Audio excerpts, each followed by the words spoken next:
What's up? It's your boy Anime Princess here. We're on day 6 of the league, and today we are going to be talking about the 3 biggest mistakes new players make when playing Spark. So first off, I'm going to be talking about why you should not use Poeninja as a resource for gearing your character.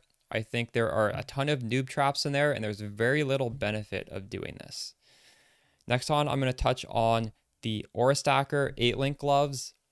I think most new players who get these get them far too early, and they are hurting themselves by buying this expensive upgrade. The final mistake is somewhat more controversial. It is using Heatshiver.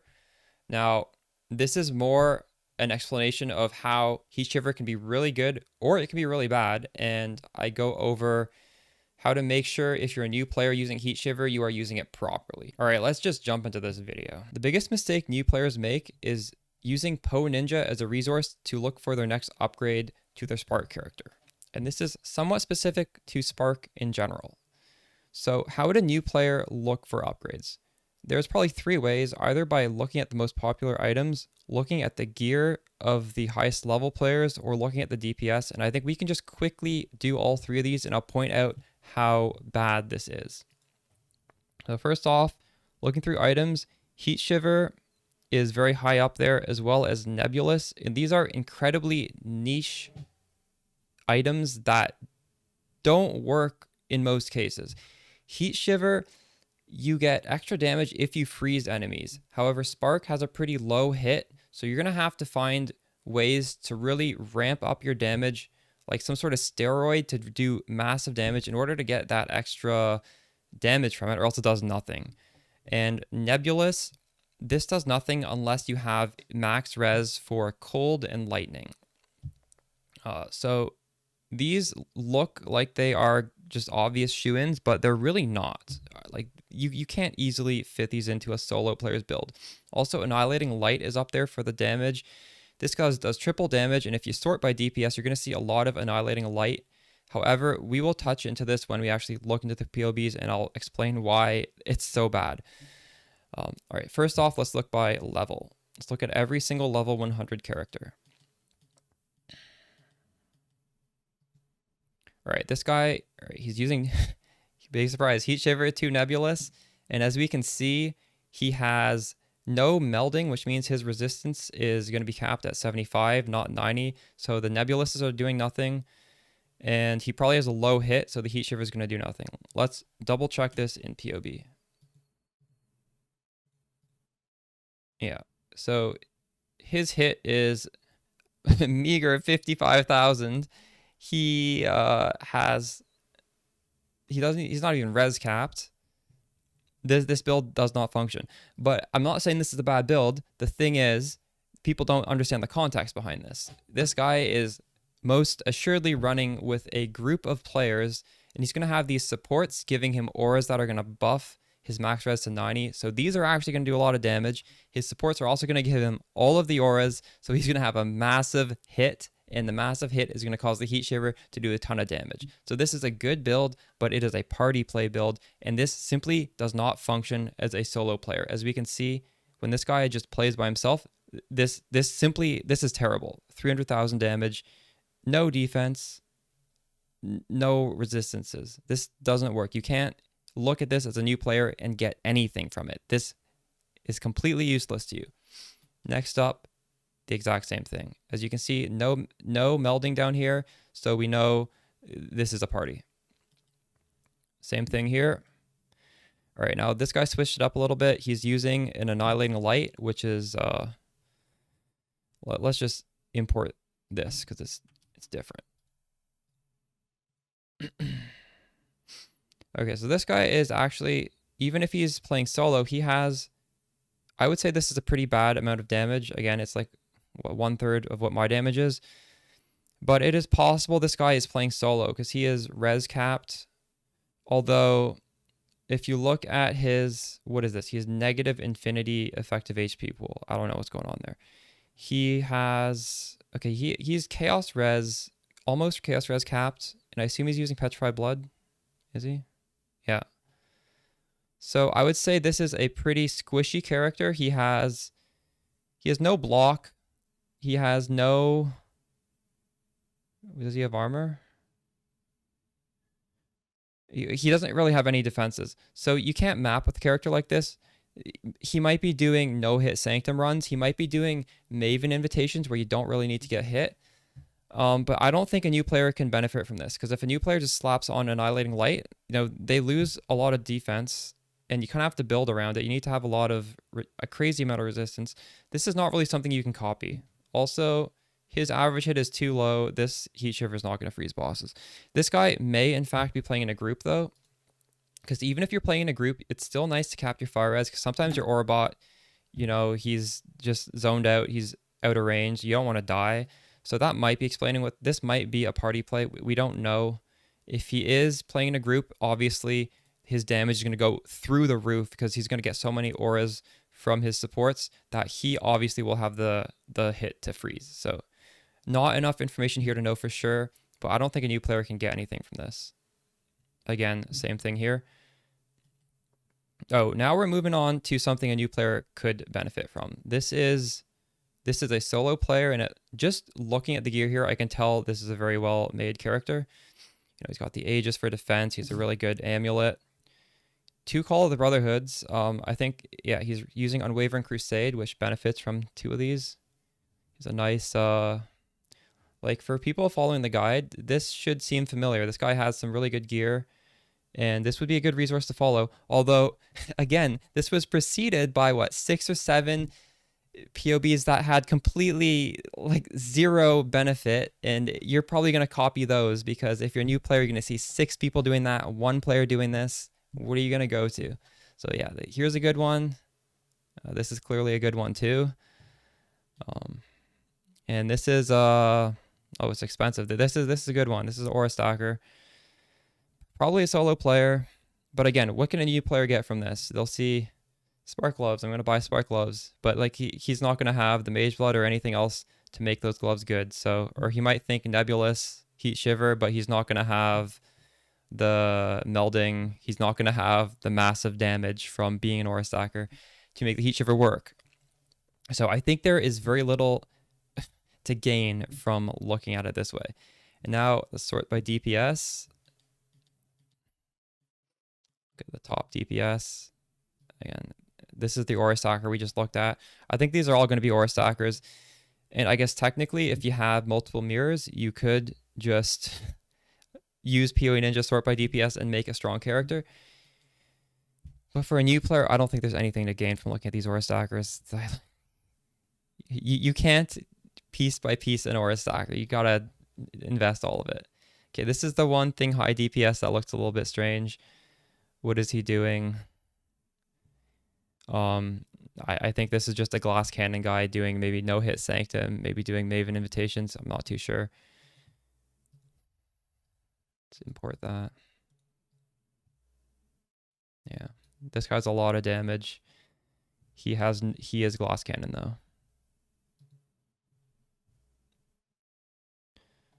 So I don't know. There's not much to gain from Poeninja. I think my conclusions of this are, if you don't know what you're doing, this is completely useless. It's going to mislead you way more than it's going to help you.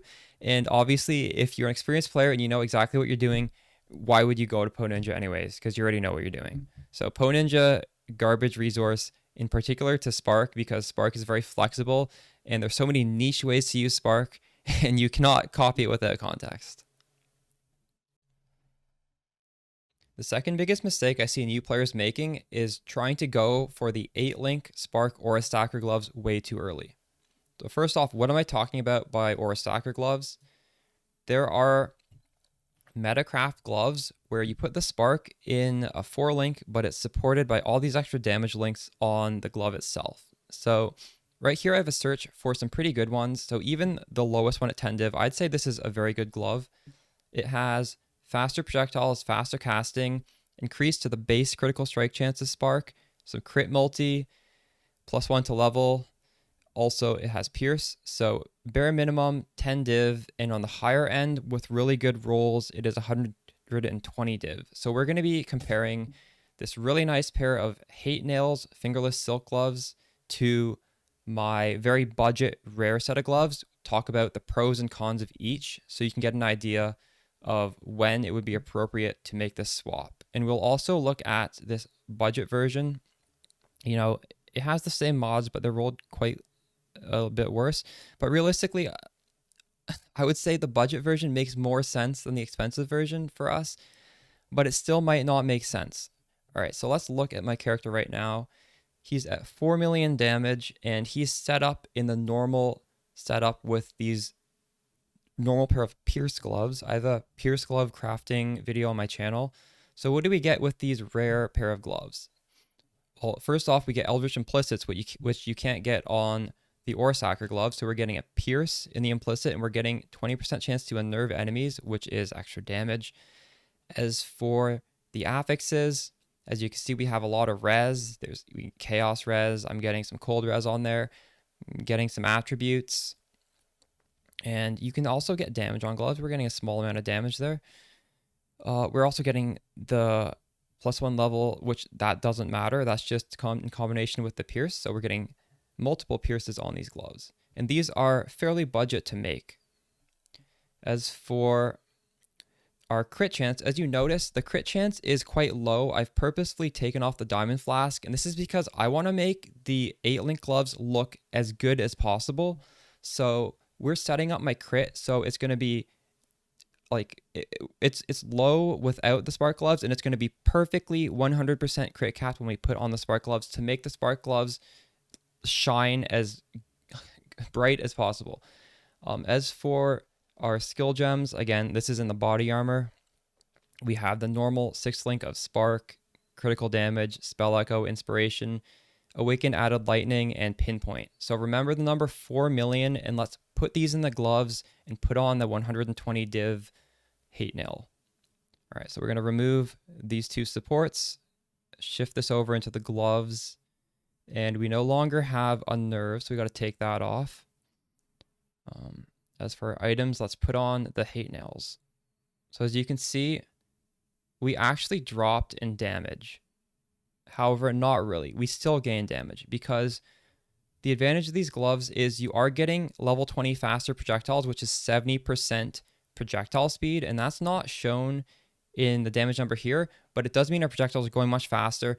And if you know how the damage works on Spark, faster projectiles means we're hitting more multiplier more times. So this might be like 2 times, 3 times damage, where realistically we would hit a little bit less with less proj speed. So you are getting more damage with these gloves, but you're paying quite a bit, and you are losing all these stats on the glove. You're losing your resistances, you're losing attributes, which means it's going to be harder to cap your resistances, etc., on your other pieces of gear. So if you have a mage blood where you can just fix all your resistances, etc., with the flasks, these gloves start to make a lot of sense because the proj speed is great. But on a budget, this is really making things much tighter. Another benefit of these gloves is, yes, you are getting 2 sockets back, because instead of having to put 6 gems in for your spark, you're putting in 4. So, you know, you can use your 6th link with an Enlighten 4 to fit in a little bit more auras. It would be a bit more efficient with that. So there's clearly upsides to these aura stacker gloves. However, as you can see, it is quite minimal and they're quite expensive. So I wouldn't recommend going these as a early upgrade. This is more like aspirational min-maxing. Let's put on the cheaper 10 div pair. Our damage drops to 3.4. See, it doesn't drop too much. So if you do want to pay 10 div for Aura Soccer gloves, feel free. You are going to get the benefit of all that projectile speed, but again, it's going to be harder to cap your chaos res, because like, how many more pieces of gear are you going to be able to fit chaos res on? And if you do want to go petrified blood low life, you probably want to be capped chaos res. So these gloves really make your gearing so much tighter. You don't want to buy them until you have really good gear. The last new player mistake is actually probably partially my own doing, because I do have a guide on how to do it, and it would be using Heatshiver as a solo player on Spark. So let's just look into this guide. This was from last league. Last league, I did use Heatshiver right from the start of the league. It worked fine, but I do think it's sort of a bait, and we can go over why. So let's look at Heatshiver. This gives us 1% of cold damage is extra fire damage for 1% chill effect on enemy, and you can max chill for 30. So that would be that's a decent amount of damage. But the main mod on this is gain 100% of your cold damage as extra fire damage against frozen enemies. So if we convert all our damage to cold and we freeze the enemy, this is essentially like doubling our damage. That seems pretty crazy, and you are going to get really high POB values from this. For example, this is my character. We're at like 9 million damage. It's not even, there's nothing too crazy here. But this is conditional damage. You need to freeze an enemy. So this is really great for doing some content. However, if you want to push the really hard bosses, they are going to need a pretty high hit to freeze them. And if you don't have that freeze, let's uncheck freeze. You lose a lot of damage. So you're going to have a lot of damage against enemies that probably don't even need it. And when you have those really hard enemies that you can't even freeze, your damage is going to drop. In fact, it's going to drop by half. Now, the build still works. Obviously, I enjoyed it last league, but the problem with Spark is we do have a pretty high cast rate, and our average hit is not that high. Even here, when I'm hitting 9 million, my average hit is only 1.5 million, and this is like a pretty well-built character. So I think most players would not even have this high of a hit. So keep in mind, if you want to do a cold Spark build with a Heatshiver, or realistically, if you want to do any build with a Heatshiver, you need to have a pretty high hit. This is 1.5 million. I would like it to be a little bit higher. Now, there are ways to get around having a lower hit, and it would be through scaling your freeze duration. So if you look at this character, we are scaling freeze duration. We have an anoint up here, 60% increased freeze duration. That's going to make this feel much, much better. I don't remember if I'm scaling it any other way. I probably am. And effective non-damaging ailments does not increase freeze duration. It needs to specifically say increase freeze duration. So just keep that in mind. Again, I'd say this is the most controversial thing to be labeled as bait, because clearly it can work under the right context. You just have to be doing this. Going in to a Heatshiver build, you should be understanding you're going to be mapping. You're going to kill everything in the map really fast. Probably even going to kill the map boss really fast, because you can freeze map bosses fairly easily. But let's say you want to do like an uber Maven, or you want to do like any of the Uber bosses, maybe even just a regular Maven, you might not be freezing it. And if you're not freezing it, it's going to feel really weird because you're used to having high damage and suddenly you don't have that high damage anymore. So this is just warning. You know, Heatshiver is good. I love the build last league, but I can't like recommend it to new players who don't know what they're doing. And I can't recommend it on low investment for the most part. That wraps up my 3 biggest mistakes for new players on Spark. Obviously, you know, this is just my take on things. If you have a different view, please let me know in the comments. Obviously, there's more mistakes people make. I only touched on 3 here. Yeah. Hope you enjoyed the video. Hope you learned something. I should be live on Twitch after this goes up. Hope y'all are having a blast on Spark. I'll catch you in the next one.